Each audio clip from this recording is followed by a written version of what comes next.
There comes a moment in every purposeful life when the vision seems further away than ever before. The path that once burned bright with enthusiasm grows dim, clouded by delay, doubt, and discouragement. It is in these very moments that the average person retreats. But you, if you are to achieve anything of lasting value, must understand a deeper truth. Divine direction is not always immediate. The universal law governing success operates on a timeline far greater than human comprehension. You may pray for clarity and expect an instant answer. You may take a step in faith and anticipate immediate reward. But this is not how growth works. The Creator of all things is not moved by your urgency. He is moved by your development. The reason the process takes time is because time is the great purifier of intent. Many begin the journey with ambition, but ambition without alignment is a dangerous thing. It can turn selfish, reckless, even destructive. And so, the process slows, not to punish you, but to prepare you. Your delay is not denial, it is divine design. Success, in its most honest form, is not the result of speed, but of substance. A man who builds quickly may stand tall for a season, but when the storms come, and they will, it is the man who built with patience who remains. What you cannot yet see is how the invisible hands of destiny are rearranging people, timing, and opportunity for your good. But because it is hidden, you are tempted to believe it is not happening. This is the fatal flaw of many. They abandon the process when it gets quiet. They misinterpret silence as absence. But the process, like a seed buried in the soil, does its deepest work in silence. There is an intelligence behind your waiting. There is wisdom behind the walls. What feels like nothing is often everything. You cannot measure divine progress with human tools. The greatest victories are always born in private, long before they are celebrated in public. You must not curse the waiting season. You must not rush what God is using to refine your character. Patience is a virtue, not because it delays success, but because it develops the strength required to keep success once it arrives. If you win too soon, you may not be strong enough to carry the weight. Many men have climbed to the top of the mountain only to fall off because they lacked the discipline that the process was designed to instill. Understand this. You are not being ignored. You are being prepared. Every delay, every setback, every door that remains closed is a test of your resolve. The question is not whether the vision will come to pass. The question is whether you will become the kind of person who can handle it. So do not measure progress by motion. Measure it by obedience. Are you doing what you know you've been called to do, day after day, even when nothing seems to change? If so, trust that you are being led. Trust that your steps are ordered, even when they don't feel like it. When God guides, he never misses, but he also never rushes. His pace is perfect. His path is precise. Your only job is to walk it in faith. Refuse to panic in the pause. Trust the process, because when he guides, you win. Not in your time, but in the time that matters, the time that lasts. There is a force, unseen but undeniable, that shapes the life of every man or woman who learns to harness it. That force is desire, and when it is fused with unwavering faith and divine timing, it becomes power. Real, creative, unstoppable power. You may believe that success comes through strategy, connections, or even luck, but the truth is far deeper and far more spiritual. Success is drawn to the person whose desires are so aligned with higher purpose that they cannot be denied. Desire on its own is not enough. The world is filled with those who want, yet never receive. Desire must be purified through conviction. It must be anchored in something greater than ego or greed. And the only way to purify desire is to submit it to the divine process, where your dreams are refined by delay and your motives are tested by hardship. It is in this fire that you discover whether your desire is wishful thinking or divine calling. When your desire is born of purpose and supported by faith, it creates a magnetic field that draws resources, people, ideas, and opportunity to you. This is not fantasy. This is spiritual law. The mind, once convinced of the legitimacy of a desire, begins to operate in harmony with the unseen forces of Providence. This is the reason why some people with fewer resources and less knowledge succeed where others fail. They believe in what they are building. They believe in the timing of their journey. They do not just wish. They work, they wait, and they walk in certainty. You must understand that God does not place a true desire in your heart without also planting within you the seed of its fulfillment. But a seed does not become a tree overnight. It needs water, sunlight, and time. And you, too, must water your vision daily with action. You must expose it to the light of truth, of prayer, and of discipline. And then you must give it time, God's time, not yours. Many lose their blessing not because they lack talent or effort, but because they abandoned the field just before the harvest. They allowed time to convince them that God had forgotten, but time is not your enemy. Time is your trainer. It is shaping you into someone who can carry what you have asked for. When you combine desire with faith, you begin to walk in a different posture. You do not chase things, they begin to chase you. You do not fear the unknown, you are guided by the unseen. You stop asking when and start asking, how can I be more faithful today? This is the power of alignment. This is the essence of true manifestation. Not bending the world to your will, but bending your will to God. And there is great strength in this, because now your emotions no longer rule you. You are not discouraged by delay. You are not shaken by closed doors. You do not crumble under criticism, because you know deep in your bones that your desire has been blessed, that the dream was not yours alone, that you are not walking alone, that the vision is bigger than you, and that's why it must come to pass.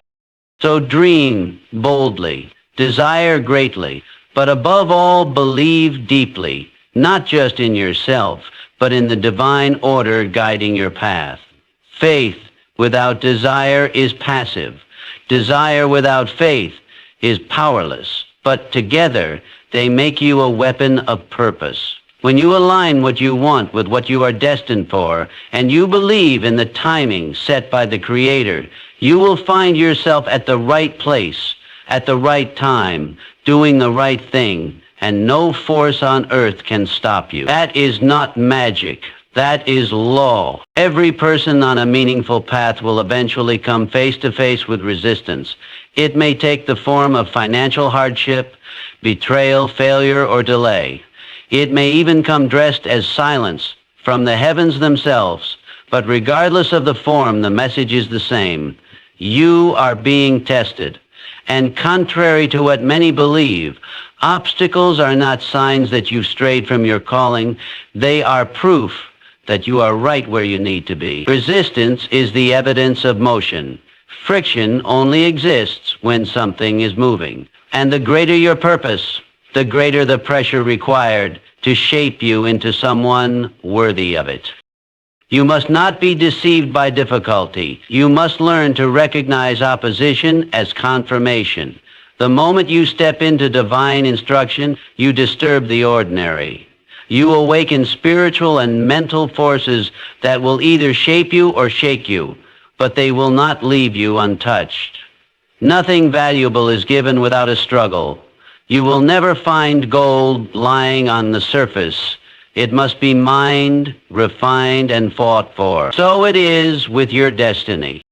Obstacles are not walls built to stop you. They are doors that only the disciplined can open. They are not punishments. They are promotions in disguise. But here is the secret. They only promote those who persevere. Most people meet opposition and assume they've taken a wrong turn. The wise understand that the presence of struggle is the divine way of saying, keep going. You're almost there. What most call failure is often simply the point at which they stopped pressing forward. They didn't fail, they quit. And that is the difference between those who fulfill their calling and those who only dream of it. It is not intelligence, talent, or luck. It is the willingness to endure what others refuse to face. Your strength is not proven in times of ease. It is revealed in seasons of adversity. You must train your mind to see obstacles as instruments. Every delay is sharpening you. Every setback is strengthening you. Every no is increasing your capacity for the yes that is coming. You are being fortified, not forgotten.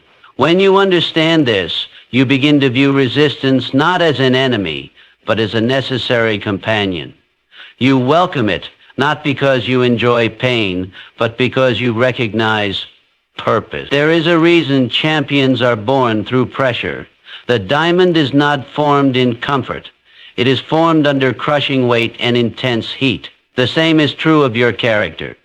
The prize you are pursuing demands a version of you that can carry it with honor, with humility, and with wisdom. That version of you is not created in victory. It is forged in battle. That battle is the obstacle you now face.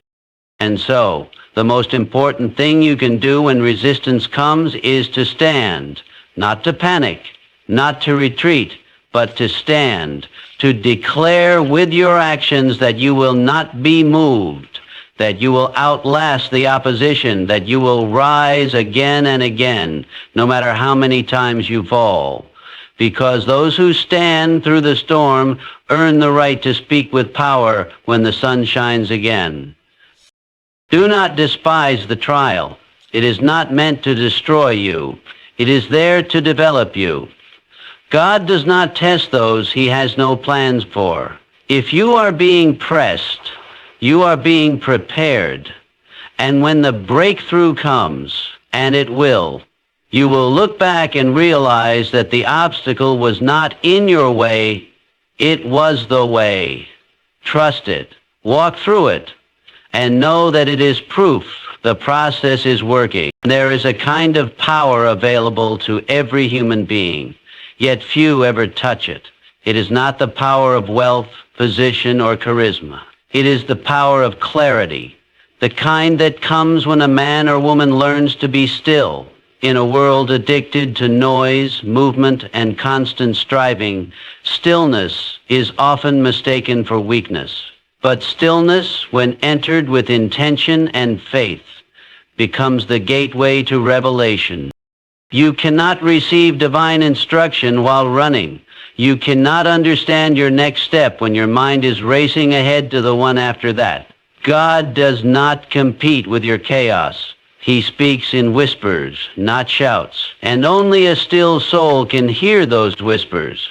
This is why the wisest among us make it a habit to withdraw before advancing, to pause before acting, to sit in silence before speaking. They understand that direction does not come from the outside in, but from the inside out. A restless mind will always be a confused mind, but a still mind, a quiet, surrendered, open mind becomes a receiver of divine ideas, impressions, and instructions.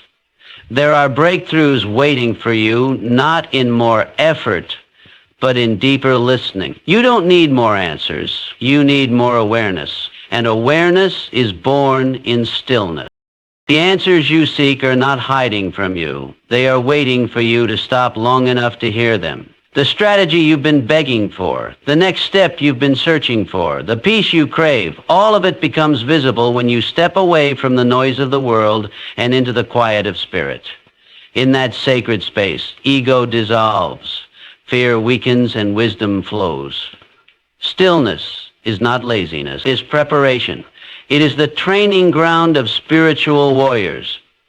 The man who learns to be still becomes dangerous, not because of what he does, but because of what he understands. He is no longer reactive, he is guided. He is no longer panic, he is anchored. He does not guess, he discerns.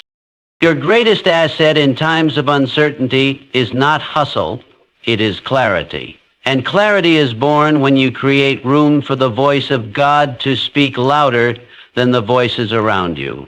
You are not missing your destiny. You are missing your moments of stillness. There is a reason the greatest leaders of every generation have sought solitude. They knew something you must remember. The outer world only responds to the inner one. When you master stillness, you no longer chase approval, success, or recognition. You attract them, not by force, but by alignment. Because now you are no longer acting out of insecurity, but out of insight. You are no longer moved by pressure, but by purpose. You walk slower, but with more certainty. You speak less, but your words carry more weight. You do less, but your results multiply. This is not magic, it is divine rhythm. And when the world around you begins to shake, and it will, you will not be moved. Because your stability is not rooted in circumstances, but in connection. You know who you are. You know who is guiding you. You've heard the instruction in the quiet place.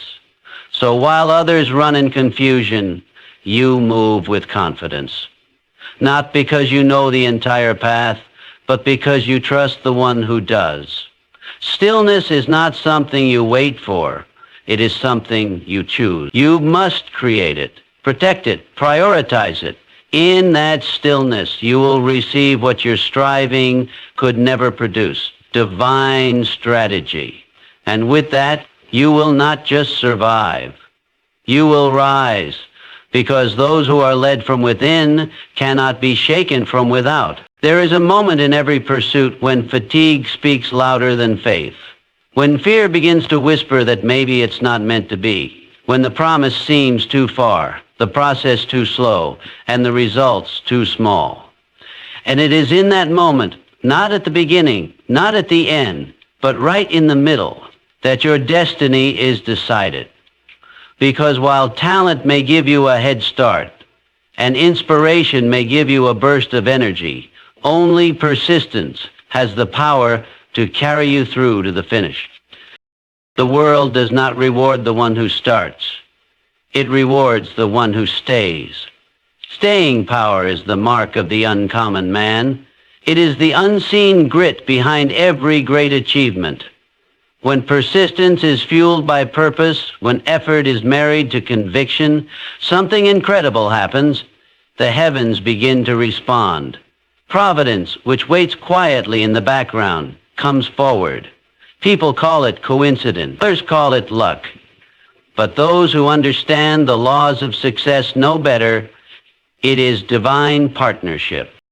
Persistence invites divine assistance, not because your persistence impresses God, but because it aligns you with His timing. You prove, not just with your words, but with your endurance, that you are ready.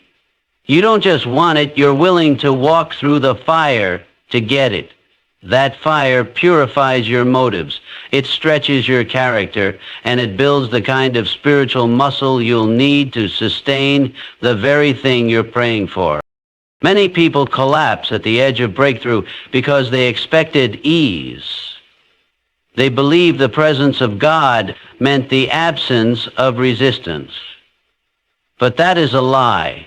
The presence of resistance is not the absence of divine guidance. In fact, it often confirms it. Every time you take a step forward in your calling, friction meets you, not to destroy you, but to ask the question, how bad do you want it? The universe moves for the person who refuses to give up. That's not a motivational phrase. It is a spiritual law. When you persist in the face of delay, when you show up long after the applause has faded, when you work in silence without visible progress, you are planting seeds in a realm you cannot yet see. And, in time, the harvest comes. But the harvest does not come to the person who tries. It comes to the person who commits. There is a vast difference between trying something and being determined to make it happen. The man who merely tries waits for conditions to be perfect. The man who is committed works through the imperfect. He does not ask if the weather is right. He plants anyway. He does not ask for guarantees. He walks by faith. The most powerful people in the world are not the most gifted. They are the most consistent. They show up when it's hard. They push through when others rest. They speak faith when fear surrounds them. And because of that, divine favor finds them. Not always quickly, not always obviously, but always eventually. When you refuse to quit, you build a reputation in both heaven and earth. Circumstances begin to respect you. People begin to notice you. Resources begin to locate you. You move from wishing to walking in authority. Not because life got easier, but because you got stronger. Strong enough to hold the promise. Strong enough to handle the weight of answered prayers. Persistence is not a personality trait. It is a decision, a daily choice to keep going, to keep believing, to keep building even when the results are invisible. That decision, made again and again, draws the help you could never summon on your own, because when you persist with heaven in mind, heaven moves for you. There is a truth most people never grasp, and because they do not grasp it, they live in constant frustration. They chase outcomes, manipulate plans, and exhaust themselves trying to control what was never theirs to govern. But the man who learns to surrender, not in weakness but in wisdom, discovers a power far greater than control. He discovers that victory is not the result of orchestrating every detail, but of obeying the one who already has. Obedience is not popular. It does not get headlines. It doesn't feel glamorous. But it is the foundation of every life built on divine success. Because obedience is the evidence of trust. And when you trust the voice that guides you, even when it leads you into difficulty, you will always come out with more than you went in with. God does not lead his people to failure, but he often leads them through failure to transform who they are.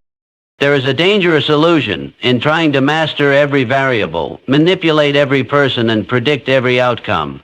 It will wear you down. It will rob your peace. The burden of control was never meant to be yours. You were never asked to understand the entire map, only to take the next step. You don't need to see the finish line to obey the next instruction. And yet most people hesitate, waiting for certainty before they move. But obedience is not about certainty. It is about trust.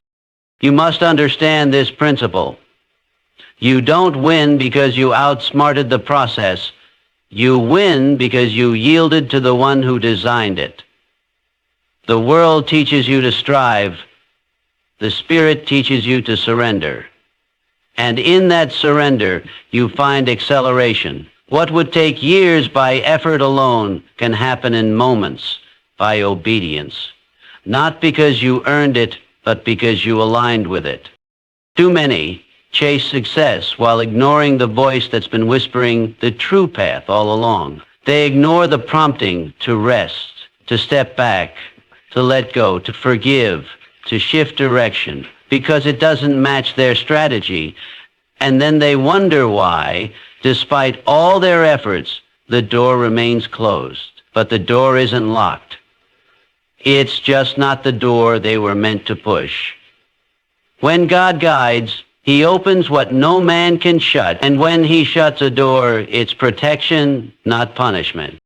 There is more power in a single act of obedience than in 1,000 acts of self-will. When you obey, you engage a law higher than effort, the law of divine backing. And when heaven backs you, the wind is at your back. Opportunities appear. The right people show up. Timing aligns. Not because you forced it, but because you flowed with it. Let go of the need to be in control. Surrender is not passivity. It is precision. It is acting only when led and moving only in rhythm with the voice within. It is not about doing more, but about doing the right thing at the right time. And that only comes through obedience. Do not confuse delayed results with failed obedience. Often you will obey and see no fruit at first, but obedience is a seed, and every seed has its season. Keep watering it. Keep showing up. Keep trusting that the one who gave the instruction will honor it. He is not a man that he should lie. If he said go, then go, even if it makes no sense. If he said stay, then stay. Even if others are running ahead, you are not in competition. You are in covenant. The ones who win are not always the strongest, the smartest, or the fastest. They are the ones who listened, who followed, who trusted, who obeyed. And in doing so, they walk straight into victories they could never have orchestrated on their own.